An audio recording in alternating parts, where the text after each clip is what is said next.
National Center for Scholars, and we're delighted to co-host with other organizations this session today on Nigeria. It is very good to see Ambassador Lyman back here, and Peter Lewis. Peter Lewis was a fellow here a few years ago, and the book that got worked on for 9 months here is now out. And Peter, very good to have you back. But I want to thank you for being here. We have a lot going on at the center today, and somehow we're going to make it all work. But you've got a very well organized program, and Howard Wolpe, my colleague who runs our Africa program, regrets he couldn't be here. He's knocking heads, working on elite reconciliation in the Congo, and had to be overseas for a workshop this week. But Princeton is here, and I give the floor over to Princeton. Again, I hope you have a wonderful day, and come back to the Woodrow Wilson Center sometime again. Thanks.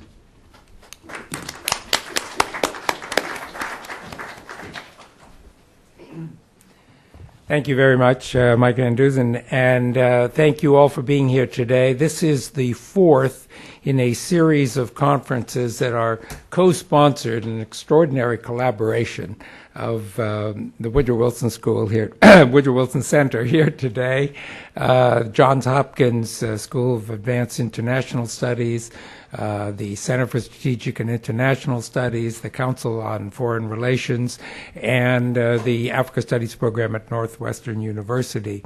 We had a first conference at SAIS looking ahead toward the election. We had a conference at CSIS on the issues of the Niger Delta. And then we held a pre-election conference at the Council on Foreign Relations in April, which many of you attended, looking to the issues of the election. And today, now, we look at the outcome and now looking ahead.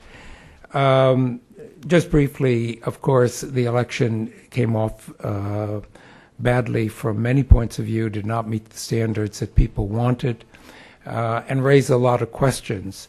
And I think today, in the course of our discussions, that we will want to see how Nigeria moves forward, stays on the path of democracy, restores confidence among the Nigerian people in the democratic process, and brings people together to improve it in the future.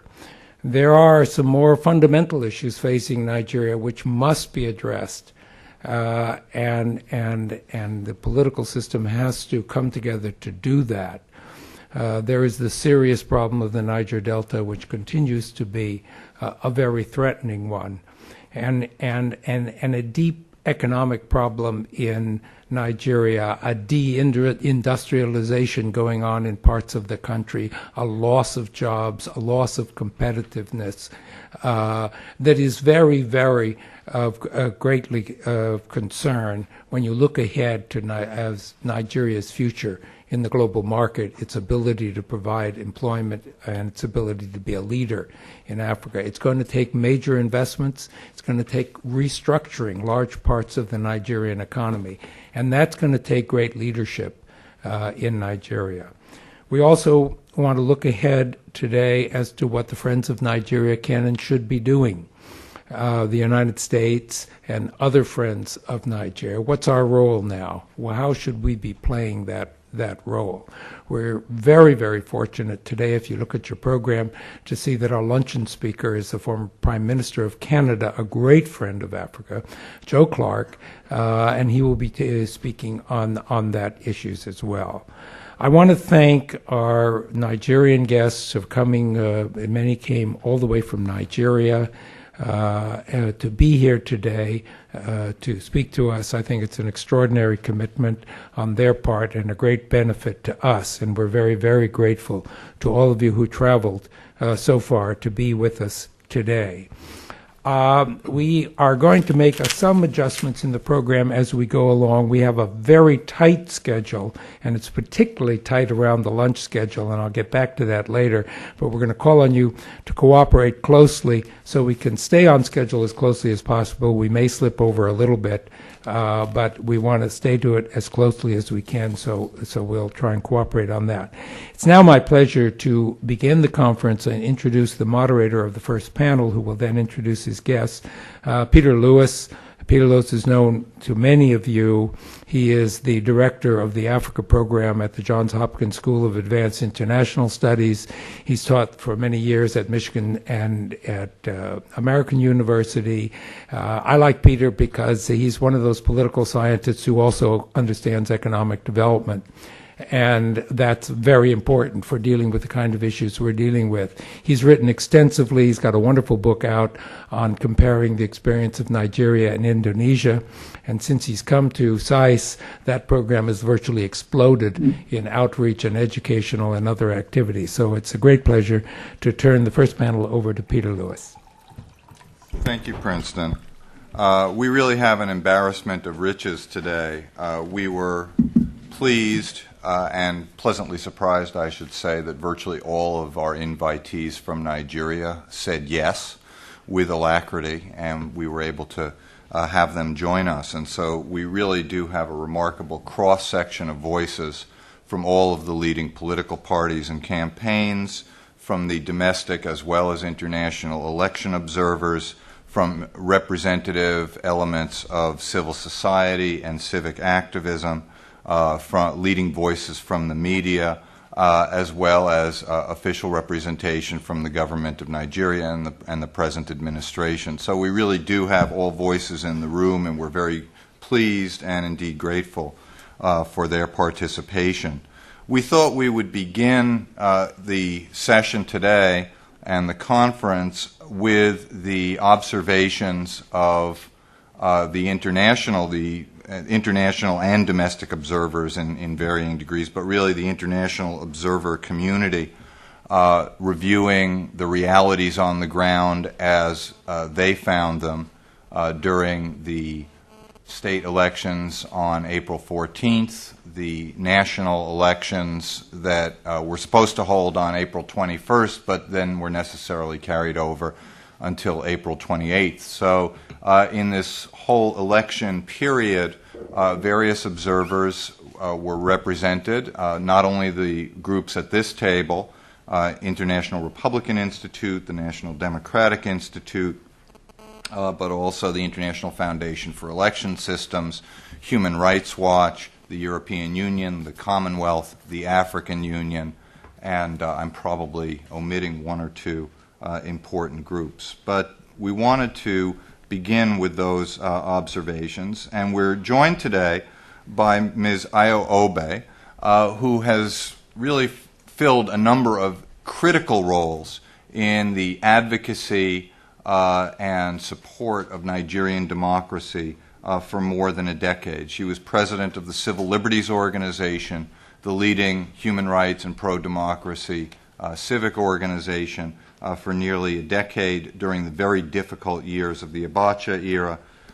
She has been she's been the leader of the Transition Monitoring Group, the coalition of domestic election monitors, and Innocent Chikuma will also be joining us. He is the current head of the TMG, who will be speaking in the subsequent panel. And she is now running the elections program with NDI in Abuja for this election cycle. Dr. John Payton is a professor at George Mason University, a name well known to many in this room and well known to Nigeria watchers and specialists of Nigeria.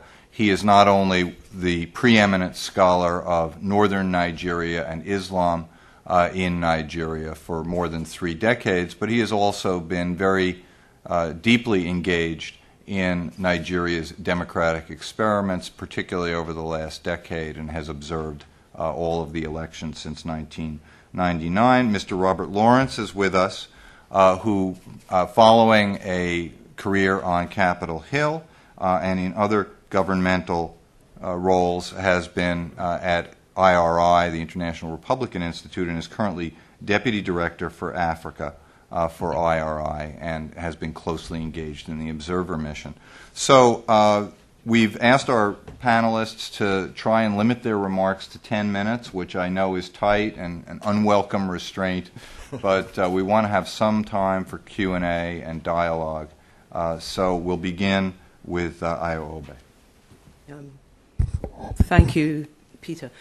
As Peter said, I'm working with the National Democratic Institute on its elections program.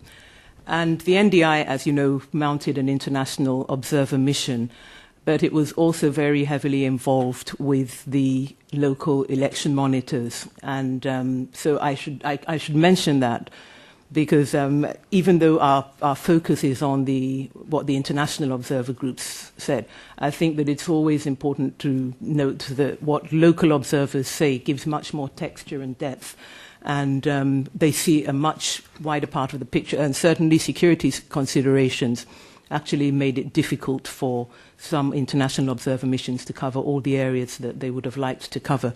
I did bring this book, which was copies of this booklet, which was published in, or which was made available to the public in Nigeria 2 days ago.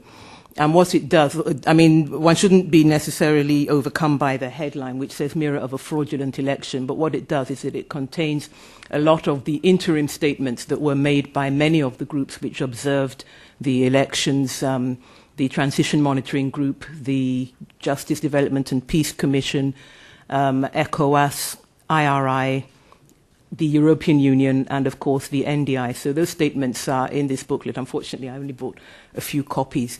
But they basically tell the same story, and to the extent that the ECOWAS statement doesn't say as much as the other statements, it's a case, I think, of where one is not going to improve on silence, then it would be better, then they probably took the decision to remain silent and not to say nasty things about what they observed.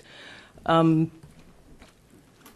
think that we've all seen, and in a way, I don't want to spend a lot of my 10 minutes repeating what everybody knows, that the elections were certainly characterized by mismanagement, fraud, violence, and so on. But I think it's also important for those who observed the state elections to really bring out the extent to which the state elections showed to the pattern of what was likely to come from the national, come in the national elections.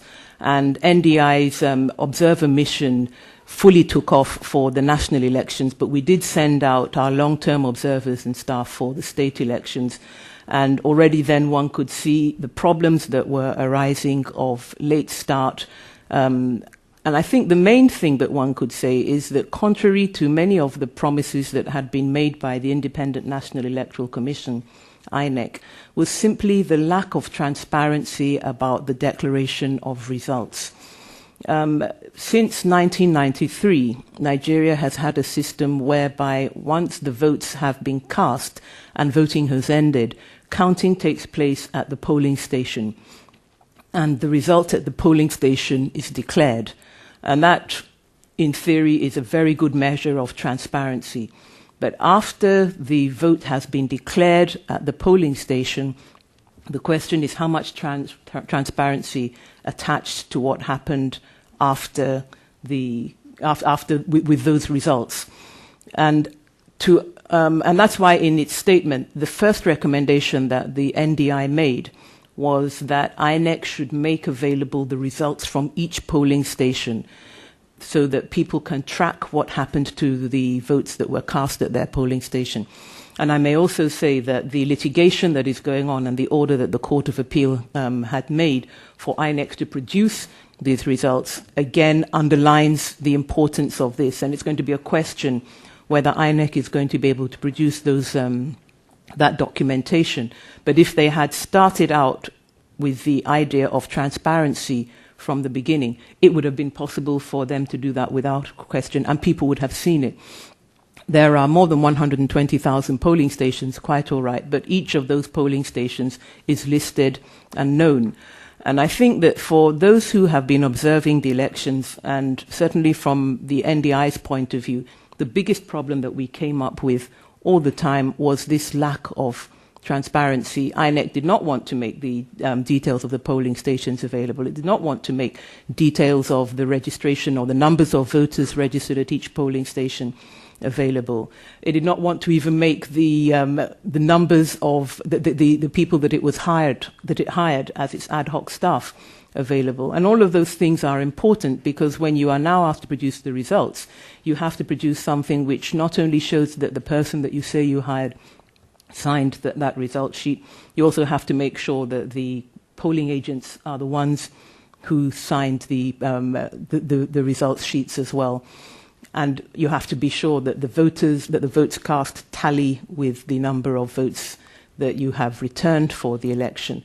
Because one thing that we did observe was that a moderate turnout on the 14th was met by a lower turnout on the 21st. And yet INEC's figures suggest that almost 60% of the registered voters voted. Now, in some states, such as River State, it's well known that there was hardly an election, that there was simply, that people who went out to observe the elections did not see anything taking place. And therefore, it's difficult to explain how INEC could later come up with the 80% turnout, of which 88% is said to have voted for one party.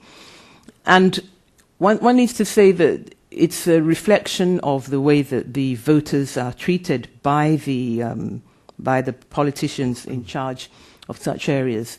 But nonetheless, for INEC to be going along with it also raises serious questions. However, I think that if we look at what we can see from the elections is, I've mentioned the issue of transparency and the importance of designing a system that INEC cannot hide behind concealment of information. We're not likely to get our freedom of information legislation passed in this administration, and an attempt will no doubt be made in the next one to get that done. But it's a culture which has carried over, that there is some information that the people who are concerned in an election don't need to know. Now, Ambassador Lyman talked about how can what can people here who are friends of Nigeria do about moving on from this situation and improving what will come in the future. I don't know how many of you would have seen this French film. It's about the banlieues of France. But it's about the immigrant communities. And it opens with a man, he's speaking in French. And what he's saying is, this is a story about a man who falls from a high building. And as he passes each floor, he's telling himself, tout va bien, everything, so far so good, so far so good. And in a way, if I can sort of stretch this metaphor quite unreasonably, when you have your 4-year periods of civilian rule and you have to move on to the next one, it's as if you're jumping over the top of these tall buildings. And the situation that Nigeria is in, that we were trying to jump from the top of one tall building to the next, and we fell. And you've got the people, many of whom are in INEC, and some of whom pretend to be in the People's Democratic Party, which was declared the victor, who are saying, so far so good, so far so good. And then you've got the ones who are saying, oh my God, this is going to be a mess. This is a mess. This is going to be a complete mess. And that's all they're saying, that it's a mess. And then you've got the ones who are sort of, given that we're falling, and we can't delude ourselves that we in fact made it to the top of the next building, what do we do about the landing?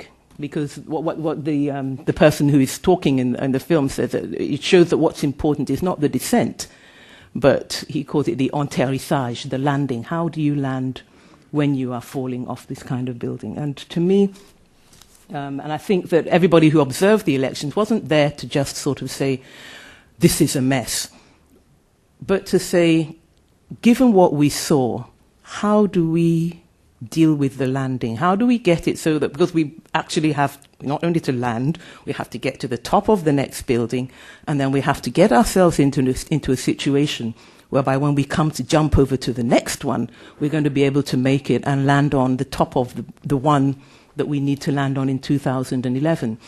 And so that if I think about the things that we look at, this is definitely at the moment where falling is not going well, and it could be a mess. That the question is, are we going to be able to land and get ourselves to the top of the next building in time to make the leap into 2011? And I think that the things that we've observed, and maybe as we're looking forward towards what we discuss in this conference, the things that we've observed have given us a lot of ideas and answers. Definitely it is a mess, but as we see the disaster, the sort of plane crash that's there, we can see that actually there are a lot of things that can be done.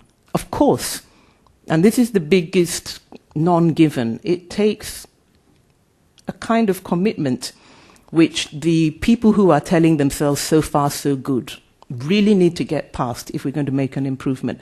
If they continue to say so far so good, then there's no incentive whatsoever to make any improvement in what they've done. And this is perhaps the biggest problem that we need to get over. We need an admission, I'm afraid, of guilt on the part of those who have foisted this travesty on the Nigerian people. Thank you.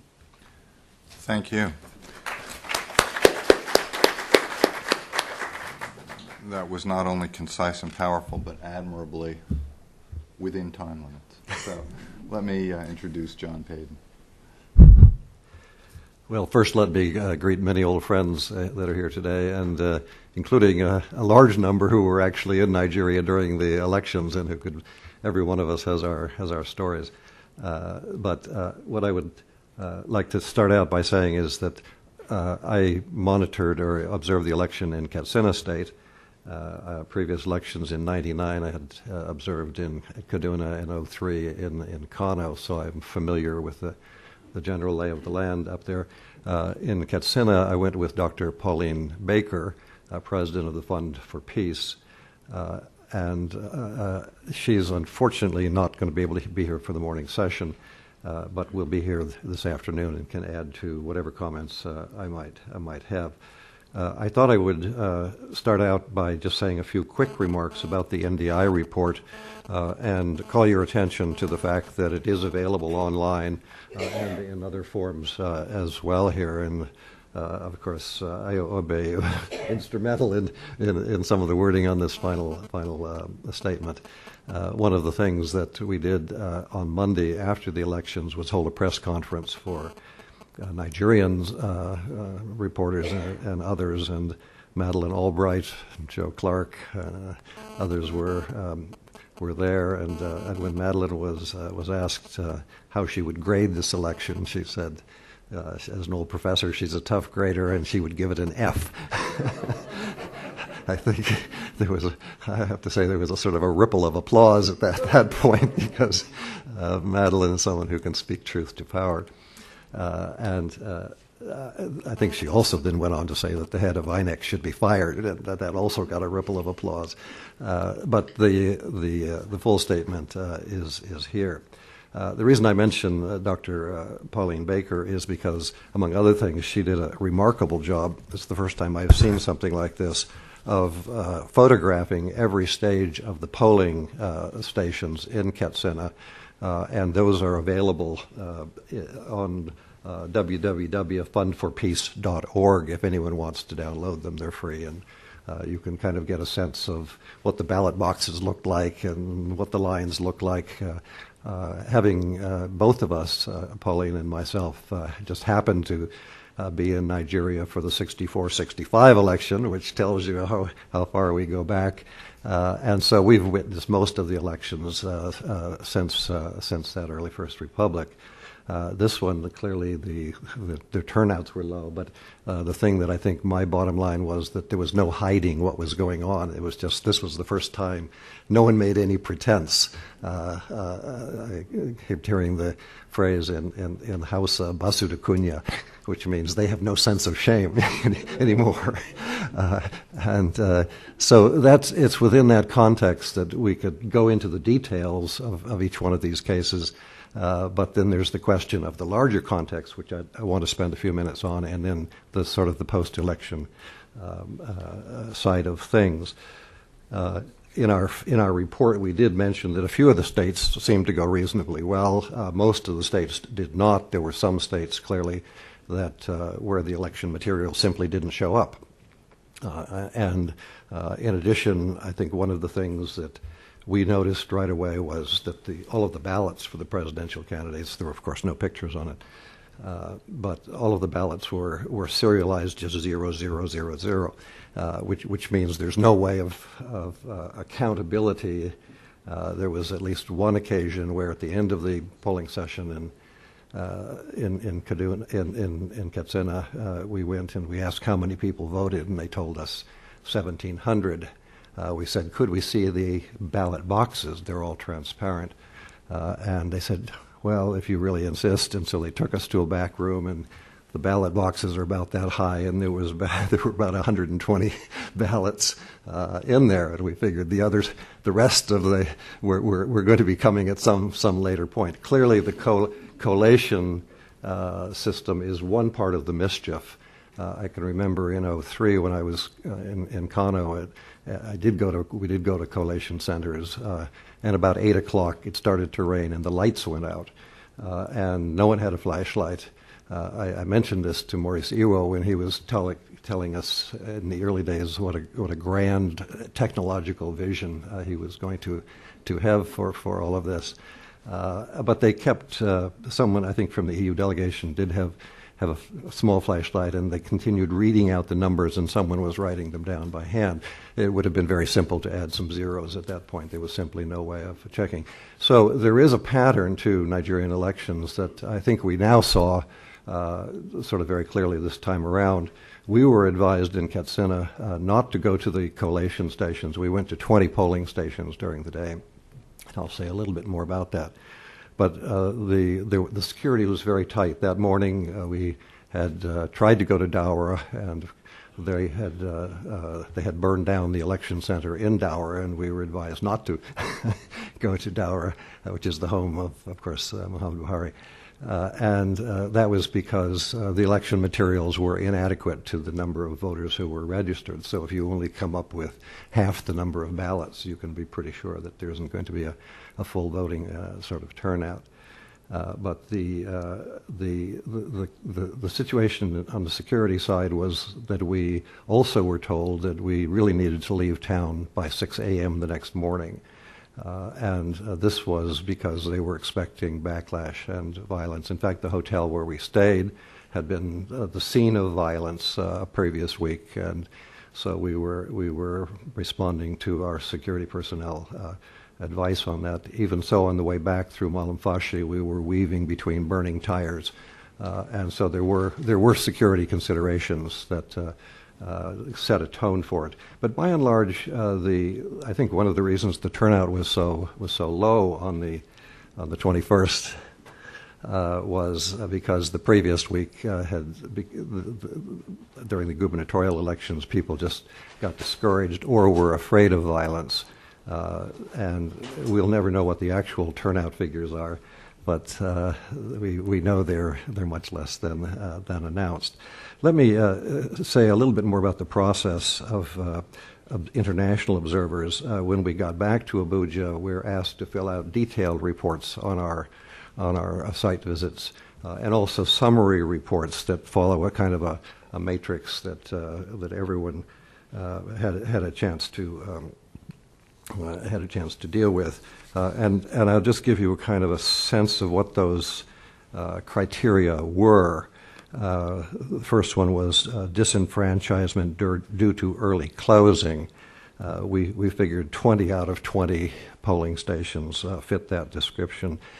Basically, they had extended the voting hours, but then somewhere in mid-afternoon, people simply closed the polling station. Insufficient voting materials, we reckoned that 18 out of the 20 didn't have the materials that they needed. Secrecy of ballot compromised, we put 20 out of 20. I think this is a perennial issue simply because people are doing thumbprints there on the floor and everyone can see them. I don't think this was anything new this time around, but the fact that there weren't tables, there weren't booths was part of what we were asked to notice.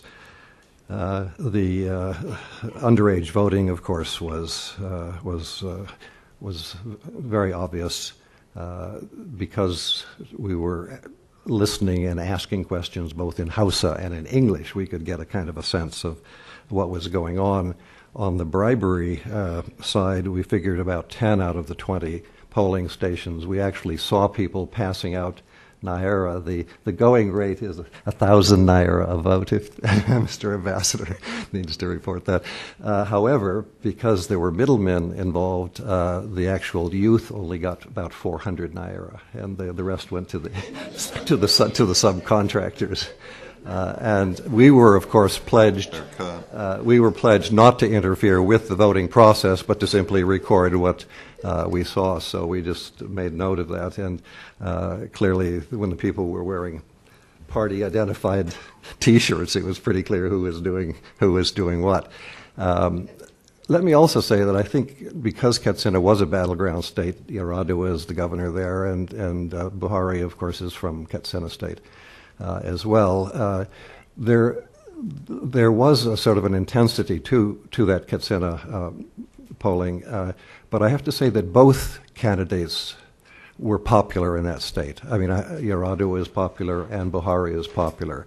That may or may not spread over. So it was a question of, well, what would the actual vote turn out to be? And I think the answer is we'll never know, because there's simply no way of getting from what we saw that day during the polling stations up the chain of collations, and then the final whatever, multiplied by whatever, to get the sort of 50-60% turnout. There's just too many factors in there in terms of back-checking it all the way down to the polling station. I gather in the tribunals that they will have access to some of that data, but there are such obvious gaps in it that we'll have to ask our candidates, some of whom are in the audience here today, how they intend to deal with that. I've got 2 minutes to contextualize all of this. I just wanted to say something that I also called attention to our NDI delegation, and that is the big picture here was the power shift. All three of the major parties were, with due apologies, all three of the major parties were running northern candidates, northern Muslim candidates, with vice presidential candidates from the Christian South. This was a part of what seemed to be an agreement. Of course, a year ago at this time, we weren't sure whether we would be getting third term or not, but that's another issue. But then in the end, that power shift occurred, and the reason for that, I think, is very simple. You need some balance between northern and southern interests and identities. And in the paper that I've got in, and I think will be available to many of you, I go into some detail on how that's worked in the past. So the North itself, of course, is with the three major parties there, was simply going to dominate this election. The interesting question from a kind of an outside view was, well, what's the reaction going to be in the Southeast? What's the reaction going to be South-South, or even the Southwest, for that matter? And I think that's where the post-election drama is yet to unfold. And whether or not the dissatisfaction that you'll hear expressed throughout the day here, there's going to produce some backlash, which would be anti-Northern, even anti-Muslim, which I think could seriously challenge some of the long and patient investment in mechanisms to put these power-sharing devices intact. Let me round by saying traditionally elections in the North for the other major election, of course, this year in the North was the Sultan of Sokoto. And I want to I elaborate on that as a parallel example, because he was selected on November 2nd, but he was installed on March 3rd in Sokoto with the president there. Even Vice President Atiku showed up. All of the royal fathers were there, the district heads. It is that point of the inauguration, which is coming up on the 29th, where legitimacy is conferred in Northern culture. It is where you greet someone and you show respect and you show support. So how that will play out, we're right in the kind of the prelude to that. I gather from the news accounts that President Obasanjo has now allocated 32 billion naira for the inauguration. He's bringing in foreign heads of state, and of course the president-elect has now gained legitimacy by his tour of African countries and so forth. But this question of how do you, if you don't have an electoral mandate or one that's credible, how do you do it at the installation stage? And I just want to call that to attention because I think it's a matter for the international community to think about as well. Everyone knows there's going to be a de facto government on the 29th. How legitimacy is gained, both in that ceremonial sense but also in the aftermath, is really the question that I think we all need to pay attention to. Okay, thank you, John. Robert Lawrence, Deputy Director for African Programs with IRI, was present in the country for both, for the whole election cycle, both state and national elections, and we'd like to hear your observations and reflections. Thank you, Peter. I just add that SICE was the one graduate school I didn't get into, but I'll try not to hold it against you today. I hear they do a good job at Georgetown. Yeah, they do. I've been waiting 5 years, though, to get back at you guys for that. There's been a lot of talk already, and I have to say this is probably about the fifth or sixth one of these I've done, and I seem to always go at the end, which means I've got nothing left to say that everybody hasn't already said, but I'll do my best here. IRI deployed for the first election on April 14th, the state and local elections. We had 34 observers in 16 states, and for the second election on the 21st, we had 59 observers in 15 states. We had to take Kano off the list for security reasons in between the first and second week. NDI pulled their teams out too, if I'm not mistaken, and so did the U.S. Embassy. I have a hard time referring to this election as an election. One of our delegates, while we were there, called it an election-like event. And I think that's probably the best way we can put it. As far as IRI's statement, since we were formed in 1983, we've done about 140 election observations. And of course, we don't get into ranking as to what was the worst we've seen. I'd say if we did, this would be certainly in the conversation. But basically, our basic findings, and then I'll get into some of the details here in a minute, were that not only did the election fail international standards by any measure, but it failed Nigeria's previous standards of 99 and 2003, which I think is a very important point. They're regressing, and not only are they regressing, they're regressing without any regret about regressing. It was so brazen what we saw. From an observation standpoint, it made it incredibly easy for our teams to report back and say what they were seeing because everybody was doing it right in front of us. And another point that INEC has raised is that, well, you can't hold us to Western standards on these elections. Okay, well, you spent $400 million on it, God knows on what. But, all right, fair enough. One of the co-chairs of our delegation was the president of the Electoral Commission from the Democratic Republic of the Congo, Father Malu Malu, who some of you may know. And he deployed out to Kaduna on election day, and while I was running our command center in Abuja, the reports kept coming back that all he kept saying all during the day was, they have roads. They have roads. We had members on our delegation from Liberia, from Somaliland, all places where, and DRC obviously, all places where they've had elections in recent years that have gone much, much better than this one did. And elections where, you know, in certain cases less money was spent. And certainly they don't have the infrastructure that Nigeria has. I think the consensus of the international community is that the election, and we didn't have an observation mission in DRC, but that the election in DRC went much better than the election in Nigeria did, and certainly the election in Liberia, where we did have an observation mission, went much, much better than the election in Nigeria did. I want to point out a couple areas where INEC in particular is asserting things, and a couple patterns that we noticed sort of after we got back. We didn't necessarily notice them the day of the election, but we kind of noticed them later. The first week, the April 14th elections, I reported back to our full delegation once they arrived for the second week, and I basically said there was a preponderance of problems, but there wasn't any real pattern to them. depending on how tight the governorship race was in a certain state, we saw increased interference. But what we saw across the board was the disorganization of the Electoral Commission. Fast forward to the second week, what you see is an even more disorganized Electoral Commission, though we didn't think that would be possible, and indications that it may have been intentional, and I'll get to that in a second. Plus comprehensive interference in the process, much greater than the previous week. We've already talked about the turnout numbers. There's no way turnout was near as high. I know through some context we have that President Obasanjo had a poll showing PDP support versus the other two parties. It wasn't a straight head-to-head, but it was close enough. And that while it didn't necessarily show the other parties had more support than PDP, it showed that they were on an upward trend as the election grew closer.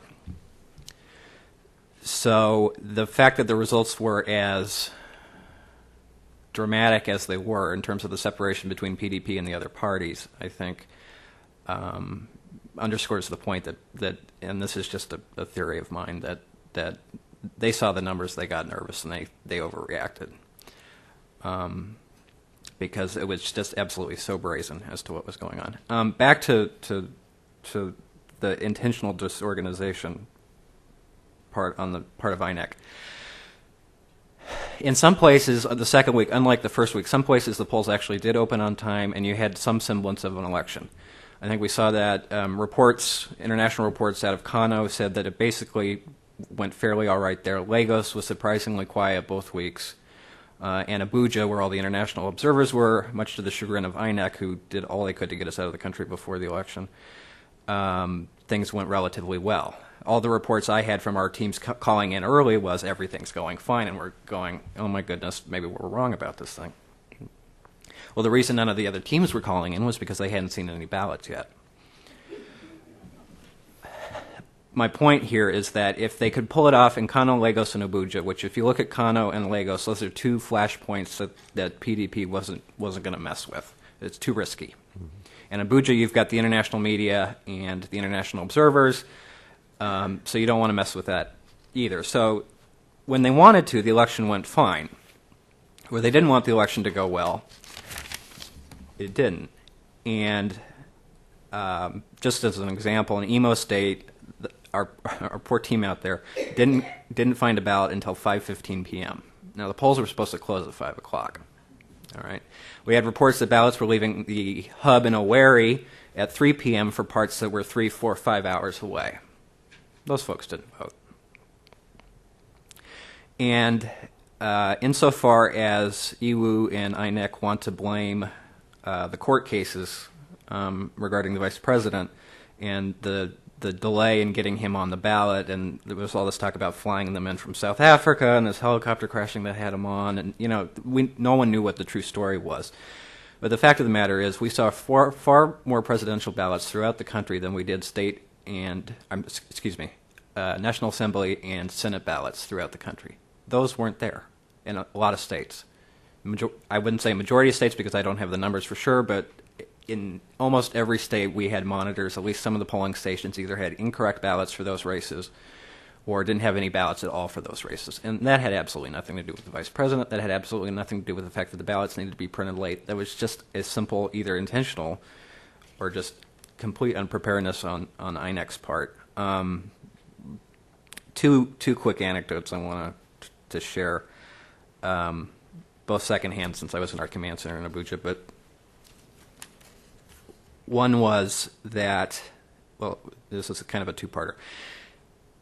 In one polling station, we saw an party official basically just taking the ballots, the result sheets, and a lot of election stations didn't have the result sheets. So if they have ballots, they didn't have result sheets. Some had result sheets, no ballots, and still people voted. It was an interesting process.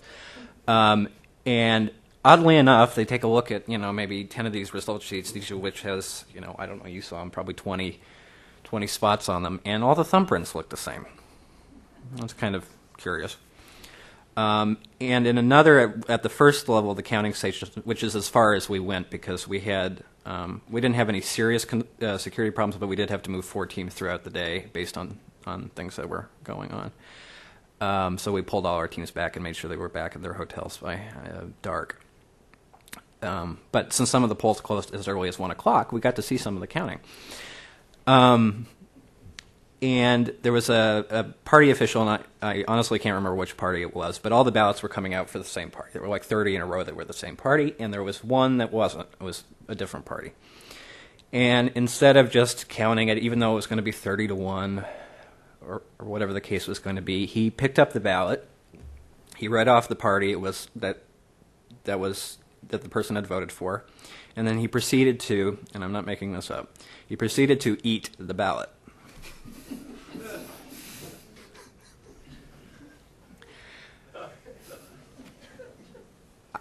I have to write the report. I have no idea how I'm going to fit that in there, but I guarantee it'll be in there somewhere. And just I know my time's wrapping up, but just one other anecdote to show that there is some hope. Because we were all fairly... There was a question early in that week whether or not we should even go ahead with the observation because the process was so flawed. It was, are we lending additional credence to this whole process by even being there? We had a tragic incident happen where our team in Gombe State was driving to a polling station, and a motorcycle came down the hill and ran into our security vehicle. Ended up killing the Nigerian who was on the motorcycle. The reason I'm telling this story is that our team was on their way to a polling station where they had heard that ballot boxes were being stuffed. Well, it turns out that the gentleman who accidentally ran into our security vehicle was the one who had called in the fact that the ballots were being stuffed at this polling station. And he was on a motorcycle racing to the police station to report it. So obviously a great tragedy and something we regret very much. But there were people on election day who cared. We consistently ran into people who said, tell the truth on this one. We understand why in 99 and maybe in 03 you had to fudge a little bit and say, you know, to ensure that the military didn't come back. But this time, you know, tell it like it is. And honestly, it was so brazen it would be impossible for us not to. Okay, thank you. I'm going to take the right of the chair and make a couple of quick comments, just following up on what Robert said. We did see admirable commitment, remarkable resilience and tenacity on the part of many Nigerians, domestic monitors who we found everywhere that we went in Abia State, even in many rural locales. And people, sometimes crowds of 150 or more, who had waited in the sun since 9, 10 a.m. We found them at 4, 4:15, 4:30 p.m. Ballots had still not been delivered. We knew from our discussions with INEC that only 47% of the needed ballots were even available, but they had not yet commenced voting 15 minutes before closing time, and yet people were there, and they said, what can you do? Can you go talk to INEC and see if you can help get some ballots over here? And so there was an admirable commitment on the part of Nigerians, and your experiences, Robert, remind me of one encounter which I mentioned to other colleagues in the NDI delegation. We were in a hotel between runs going out to the various polling stations, and I ran into a guy in the hotel in Umuahia, and he said, oh, you're an observer. He says, you go out there, you do a good job. He says, you give us a good election. He says, we'll pay you back. We'll give you a good country. And I thought that was a pretty reasonable deal, and shows that perhaps, although it feels futile sometimes, that international and domestic observation is not an entirely futile enterprise. The other thing to mention, because it has come up, is that there was some polling, spotty and imperfect though it was, and I think it's fair, and given the official results, to reflect on what the independent polling showed prior to the election. There are 3 polls of which I'm aware. One was conducted by the State Department and then leaked, and so is now sort of in the public domain. One I was involved with the Afrobarometer Research Network, which is an independent academic network, and This Day newspaper also conducted pre-election polling. And in virtually all cases, it found a very, very tight race and a party system that had opened up considerably. In none of the cases did the ruling PDP show more than a plurality. And in the highest number of any of the polls, it showed a 38% plurality among intending voters. Closely trailed by ANPP and evidence of rising support for AC. Some of the later polls that were conducted showed a virtual, I think this was the This Day poll, showed a virtual dead heat between the 3 parties with about 28-29% among the 3 top contenders. So all of the objective data showed, and again sampling and all kinds of other things intrude, but all of the objective data showed that it was a very close race, a balanced race, and none of the pre-election polling squared with the 70% majority that was reported by INEC in the wake of the election. Well, we've heard from different observers and different perspectives, and I think we can open up the floor for a few minutes and take questions and comments. Yes? And please identify yourself and try and keep your comments brief, please, or your question. My name is Aki Oshuntoku. I'm the political advisor to the president.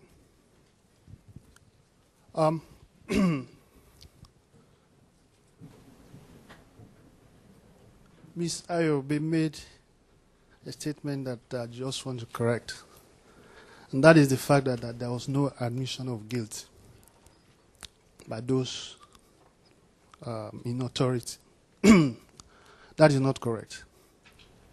The president did address the nation and express a measure of disappointment and regrets over the flaws that did occur. So, but I think we are almost all stakeholders are agreed that those elections were not perfect. Where we may disagree is the magnitude and scope that people from differing perspectives will ascribe to the malpractices that did occur.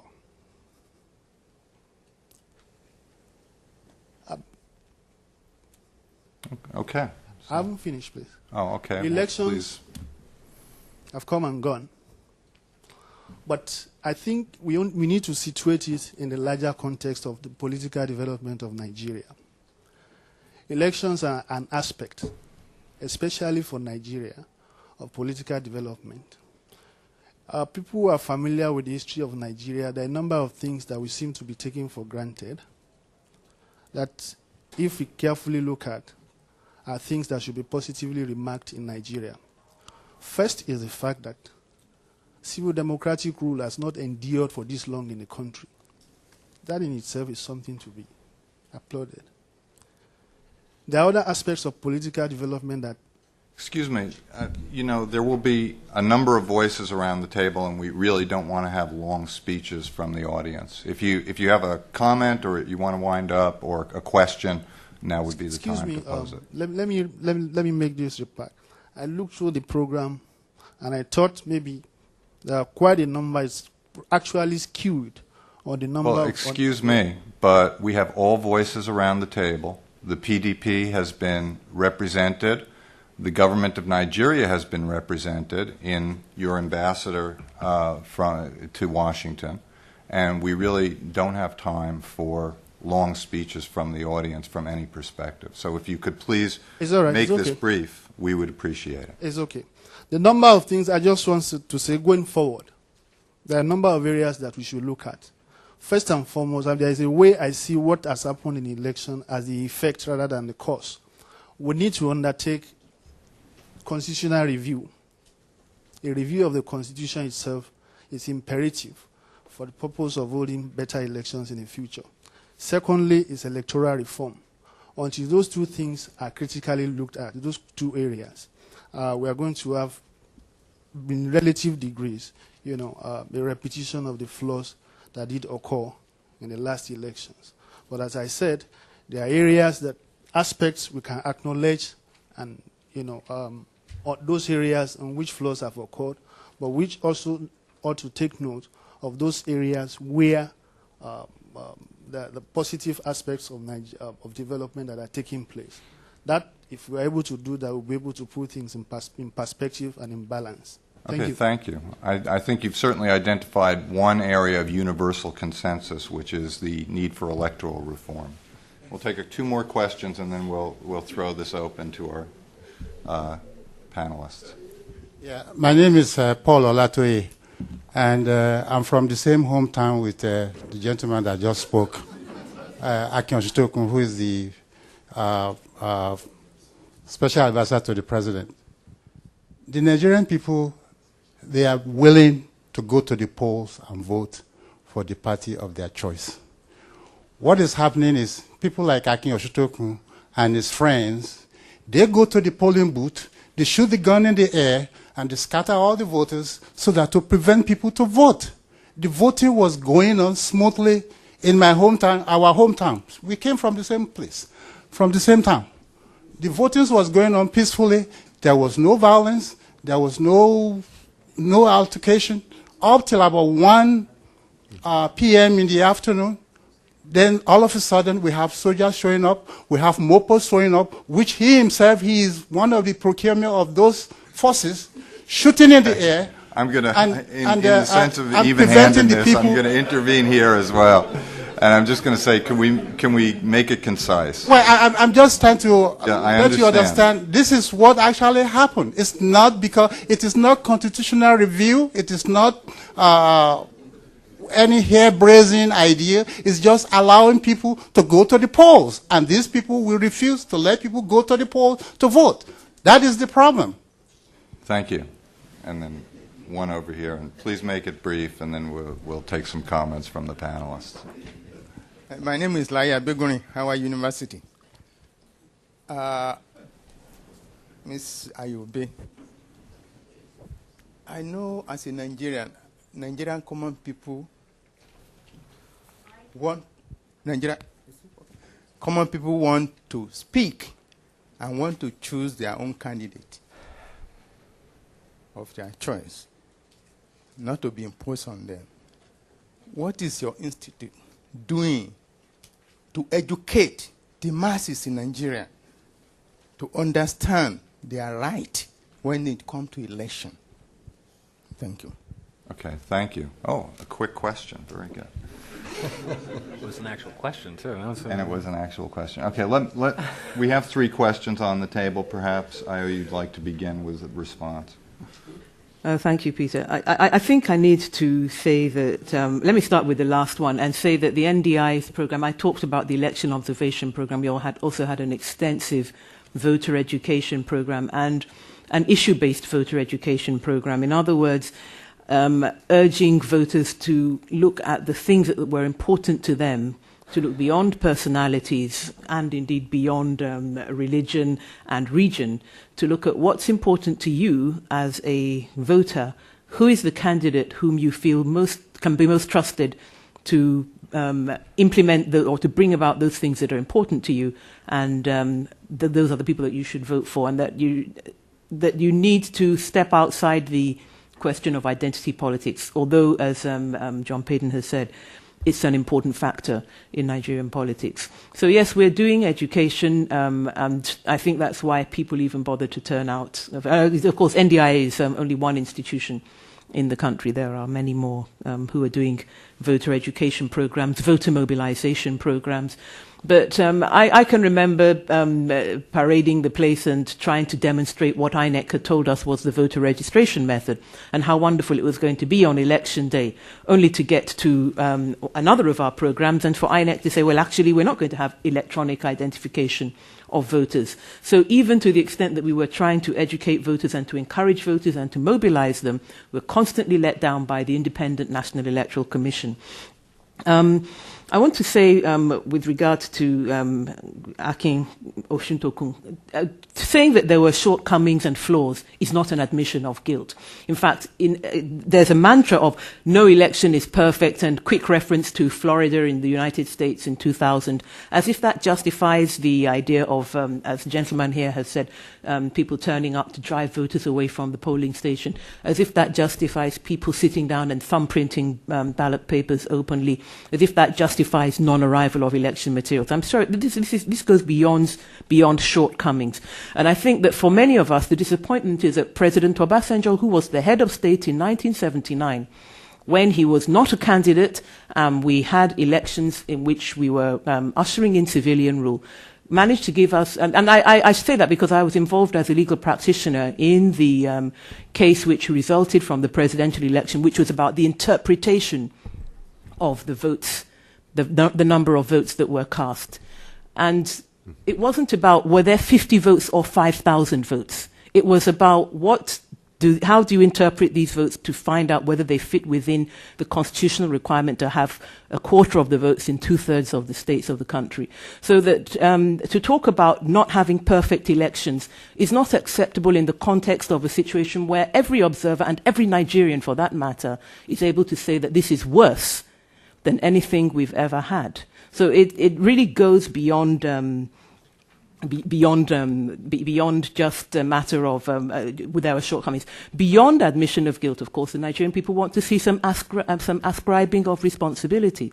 Now, I'm one of those who believes that there are provisions within the Constitution which can save us, but we also have to admit that the level of fraud that went on makes the burden on election aspirants or those who are contesting the results of elections an extremely heavy one. We have some of the candidates here. They can tell you the size of the election petition that they have had to deal with, to present, the number of documents that they've had to get to prove their cases. So I think that what was expected was that actually INEC had the power in itself to cancel some results. When it knew that there were no elections in River State, why didn't it just say we're not going to accept the results? INEC started off by claiming that it had a zero-tolerance policy for violence. And many people feared that this would be used by the parties which were losing at polls to go and disrupt elections with violence, so that where there was where people were going to vote for the opposition, INEC would have an excuse for cancelling the result. But actually, the violence was INEC didn't adopt that. They just allowed the violence to take place and then produced a result which was not at, well, let me just say, was at variance with the actuality. So, and I want to say also that I think we can talk about civil rule. I'm not sure we can call this civil democratic rule.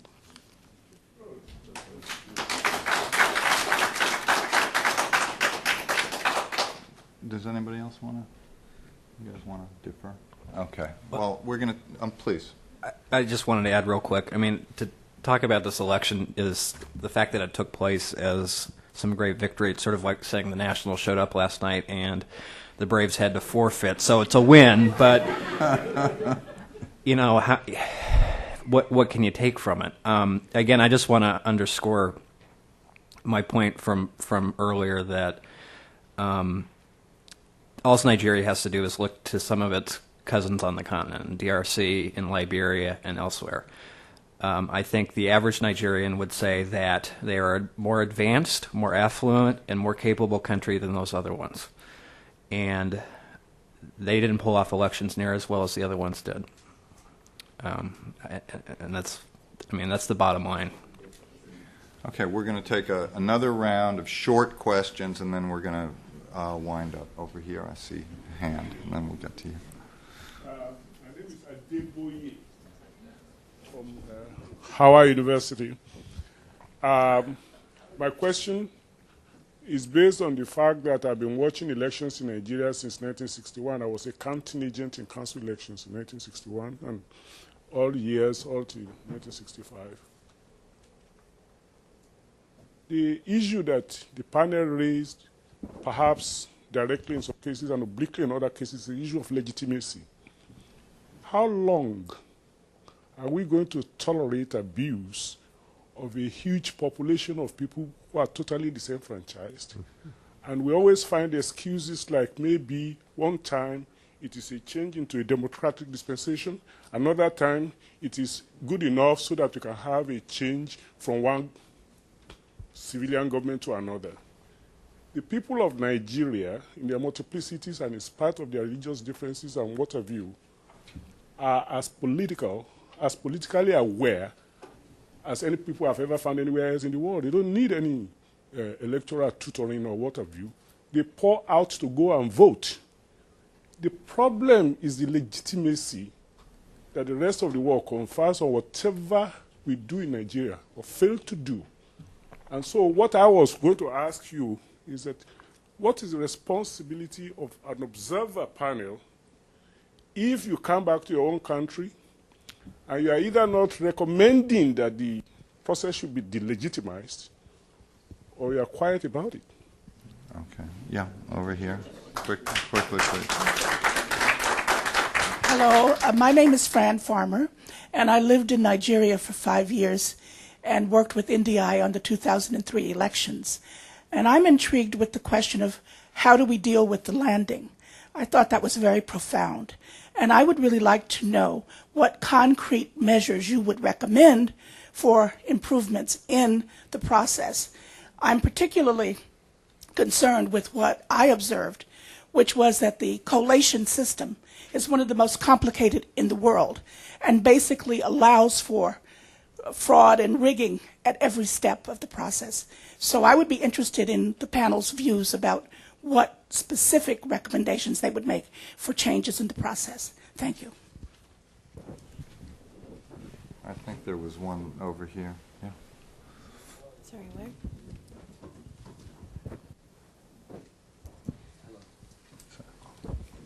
Hi, good morning. My name is Dr. Muhammad Sani, Morgan State University. I think it's not a question of that Nigerians do not know what their rights are in terms of voting and elections. Because you mentioned the fact that in order for Nigerians to understand what is right, in terms of voting and elections, they need to get away from identity politics. I think the fact that Olusegun Obasanjo, President Olusegun Obasanjo was voted massively, especially in the North, in the 1999 elections is an indication that Nigerians of all stripes, ethnic and religious, want to get away from identity politics. But as soon as we got that government into power, what we have seen is nothing but going back to that same identity politics. And if you look at the appointments in both the first term of the Obasanjo administration as well as the second term, you don't see anything but just that. So then how would you convince Nigerians that it is not politics as usual? And I think, in fact, the fact that Umar Yar'Adua has been imposed on Nigerians by the current president of Nigeria, despite the fact that there are many more capable Nigerians, both in the north and in the south, is an indication of the problem that I'm going to talk about, which is just an elite problem. It's not really the masses that are the problem, it's the elite. So the question is, how are, observer groups, like yours that are on the table, going to address this issue? It's a question of an elite that come from all sections of the country, and they are adamant in deciding what they believe is good for Nigerians. But Nigerians really know what is good for them, and I think the problem is that unless we find a solution from within, as we have seen in the case of Kano, Lagos, and of course recently in this election, of course, Bauchi, I think it's going to be very difficult. I think the solution is Nigerians have to be adamant in saying that this is what we want and we're going to die for it regardless of the situation. Okay, I think Thank the you very question much. has been asked and answered, but we can get comments. Okay, I think we have you over here, and then we'll take one more. Good morning. My name is Alex Aiko Keke. I was one of the certified INEC foreign observers in Anambra State of Nigeria. While we were there with our team, virtually there was no election. However, we saw numbers flashing on the screen. Now, the tribunal is going on.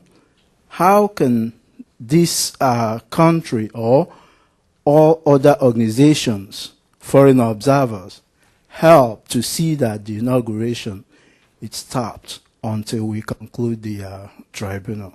Thank you. Okay, thanks. And then I think Vivian had your hand up there. Thank you. Good morning. My name is Vivian Lowry Derrick from the Academy for Educational Development, and I was an observer.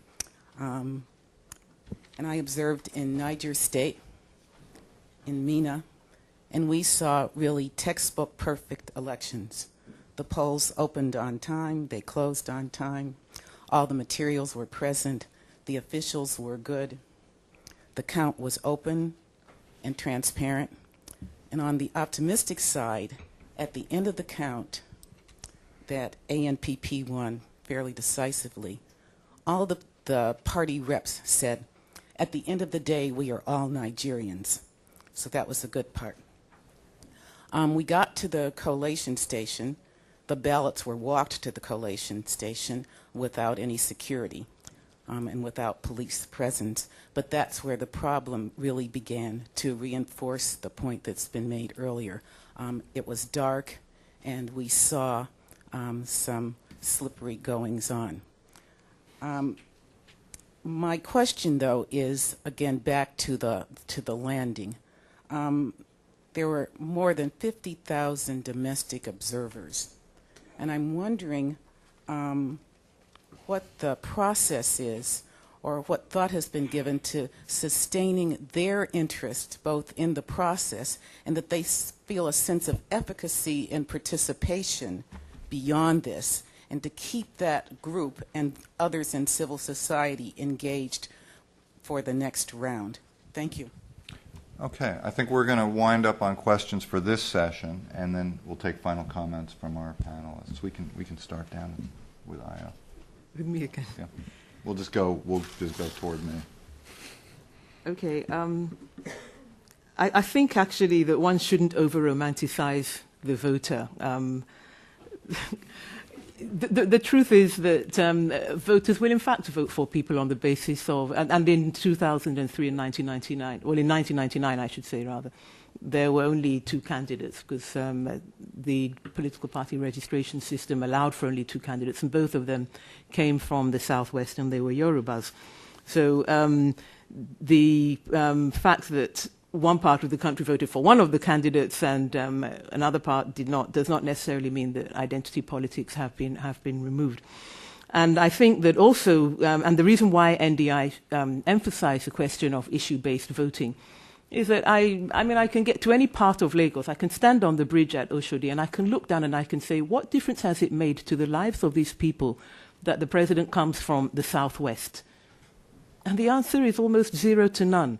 If in 8 years the people of Katsina State can say, because the president comes from here, the 2.5 that we scored on the recent assessment of primary education, the lowest in the country, has improved, then one can say, yes, they have actually gained from having somebody who comes from their area as the president. But otherwise, I think that one should... one needs to recognize that voters do in fact vote for things which have nothing to do with their actual interests. It's not a matter of whether people are politically sophisticated or not. At the end of the day, NDI, I should say, was also involved in organizing presidential debates. And whilst some of the candidates did not turn up to vote, to participate in the debates, many did, and for a lot of people who observed who listened to the debates or watched them, the difference was very clear. but that didn't necessarily inform the choices that voters were going to make. I think that, I should say that the CLO has also issued a further statement on the elections, and it has emphasized that legitimacy is not conferred by the international community. That however much the governments overseas may say we're ready to work with the elected president or the person who is inaugurated on the 29th of May, which is only to be expected, they cannot weep more than the bereaved when it comes to this matter. The Nigerian people are the ones from whom legitimacy ultimately has to be derived. The problem that we're facing in Nigeria is the extent to which the Nigerian people are being prevented from expressing their views by the use of forceful tactics, police preventing people from gathering, whether peacefully or in any other way. And I think that those are not, to my mind, necessarily laughing matters. At the same time, I think that you're not going to get very many recruits to a cause in which you expect people, which your rallying cries that you must be prepared to die for this. Why should they? I mean, as I said, President Obasanjo comes from the southwest, traveled the road from Lagos to his home state, and tell me whether I should die for somebody who allows the road to remain in that kind of condition. Of course, people will say, you're on your own. And I think that all the people want is that they want to be able to say, this is our choice, and this is the result. It's not complicated. I can suggest a lot of things about how we can improve the transparency and the situation. I've mentioned the question of declaration of results. But at the end of the day, if the person who is in charge of the system has made up their mind that they're going to run a crooked election, some of them will do it with more subtlety, of course. And that's the difference here. Here, there was so little subtlety about the crookery, that, and that's why it is a cause of both national and international shame and embarrassment. We can talk about our colleagues, our fellow, our neighbors. We can talk about Benin, and we always will say ordinary Republic of Benin, ordinary Ghana, and yet they can do ordinary things like ordinary counting of votes and getting a mathematically correct result. Those are ordinary things, quite all right, and you know, I think I should stop polemicizing. Regarding the international community and legitimacy, obviously legitimacy has something to do with approval. The international community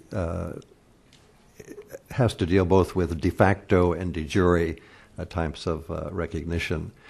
My guess is that I'm not in the diplomatic corps, but this will be a de facto recognition. Pay attention to the symbolism of May 29th, and then we'll see how the international community, whether they're a part of the gala, the fawning, the geshesha, and so forth, or whether there will be some other sort of more somber tone and even a tone of disapproval.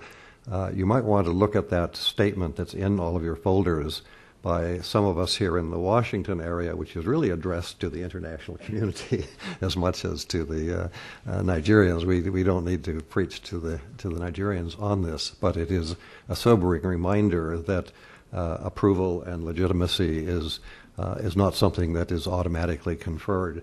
And you'll sort of sense from the tone of that how some of us, in any case, feel. On the corrections for INEC, I think the most obvious one is to get it out of the power of incumbents.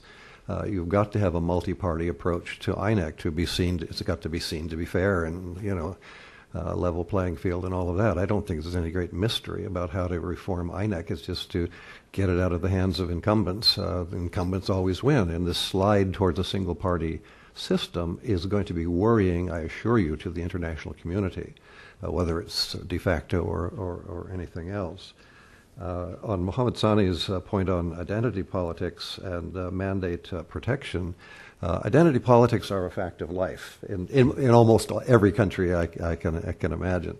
And so how you handle that, how you balance it, the last thing you want to have this do is to degenerate into ethno-religious kinds of things. The good news I take from this election is that the critics of the election include the Secretary General of the Nigerian Supreme Council for Islamic Affairs, Dr. Adegbite, as well as many of his colleagues from the Christian Association of Nigeria, Archbishop Onyekon and others. So there's not an us-them that is based on a religious divide. It is a critic of those who think this was a lousy election, and those who in some might think, well, we have to muddle through. But that doesn't translate mercifully into a religious divide, even though identity politics are going to be with us for a very, very long time. The mandate protection, I think the Kano model from 03, and I monitored it in Kano in 03, I can tell you what the Kano model was, and that is that young men had cans of gasoline. They were ready to go to the police stations if there was large-scale fraud. There clearly was this remarkable kind of overturning of the incumbents in Kano in 03, and people were going to make sure that that stood. It was very clear to me, watching the counting, at least at the polling stations, that there was going to be an ANPP victory in Kano. Then how the incumbents would handle it was important. There are ways of doing this without going to the streets, which gets me to the final point of the role of tribunals. As everyone knows, the 03 elections were contested all the way to the Supreme Court, which decided on July of 05, 2+ years after the fact. This time around, they were meant to be fast-tracked tribunals. We'll see. I think there's already some evidence and concern, certainly on the international community, which really must monitor this next phase. You really have to look at the tribunals and see how it's going. Much of that will be available on internet and so forth, but if it gets bogged down, the complaints that I'm hearing so far is that the rules of evidence the bar is being put so high. You have to get witnesses, you have to get affidavits, all of which will allow for intimidation. There has to be a free and fair tribunal system, and justice delayed is justice denied. Yes, very quickly. On the role of international observers now, I mean, the best thing we can do is shout, point, scream, say what we saw. It's up to the U.S. government from its perspective, and having worked on that side of Independence Avenue, I know there are other considerations that need to be taken into account, but we can't not say what we saw. But ultimately, it's up to the Nigerians. We can't want it more than they do. On the identity-based politics, I think we have to be careful not to put the cart before the horse here, even if it's a dead horse. You can work all you want on switching to issue-based politics. It's something that IRI does a lot in a lot of countries we work in. We've got elections coming up in Kenya in December, and it's something we focus very, very strongly on there with our polling program and other programs we have going on there. But I'd compare that situation to Zimbabwe, where you can work all you want on getting away from identity-based politics, but at the end of the day, it comes down to whether or not the election is going to allow you to compete or not. In Kenya, it will. In Zimbabwe, it won't. And in Nigeria, this time it didn't. So you can focus all you want on it, but if you rig the system's so rigged. Thank you. Thank you for the various contributions from the audience. Thank you very much for the insights and perceptions from the panel. We are